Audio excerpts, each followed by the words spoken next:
আমার মনটা করতেছে আমার ফুলা আছে সব শুনে আমি করি আমার ফুলা মরে নাই কষ্ট পাই না মা আমার দোয়া করবো আল্লাহ ভালো রাখবে। এরপরে রয়েছে লিবিয়া ফোন দিয়েছে বলে গেম দেবে দুদিন আগে ফোন দিয়েছে মা আমাকে গেমে নিয়ে যাবে বডে উঠাবে মা এরপর আমরা 30 ঘন্টা কথা বলতেন না মা চিন্তা করবে খালি আল্লাহর কাছে দোয়া করবো। এরপর তার খবরই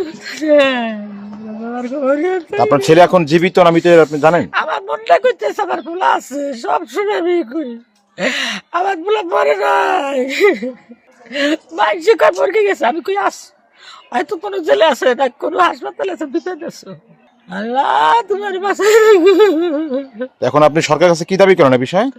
আমি দাঁড়ি করে আল্লাহ জানিয়ে বুঝতে নাই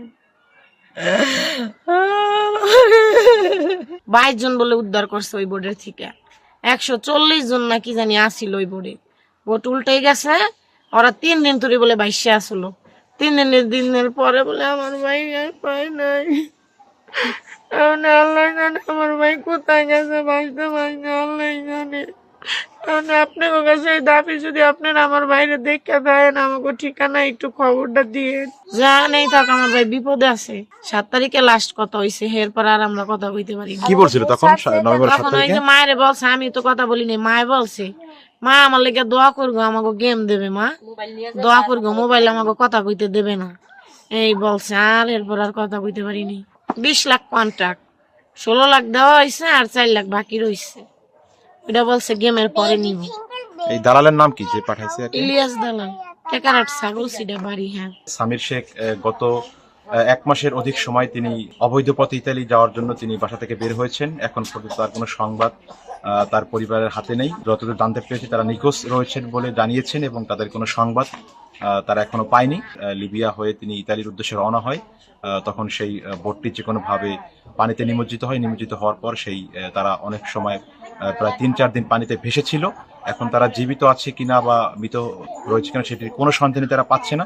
তা আমরা লিবিয়া সরকার, বাংলাদেশ সরকার তথা ইতালি সরকারের কাছে আহ্বান জানাবো যাতে এই সামির শেখ তার সন্ধান যদি সে জীবিত হোক বা মৃত হোক তার সন্ধান পরিবার চায় এবং তার পরিবার যদি সে মৃত হয় তার লাশটা তারা ফেরত চায় এবং যদি জীবিত হয় তাকে সেভাবে তারা ফেরত চায়। অবৈধ পথে ইটালি যাবার পথে মানে মৃতের সংখ্যা প্রতিদিনই আমরা এটি দেখছি।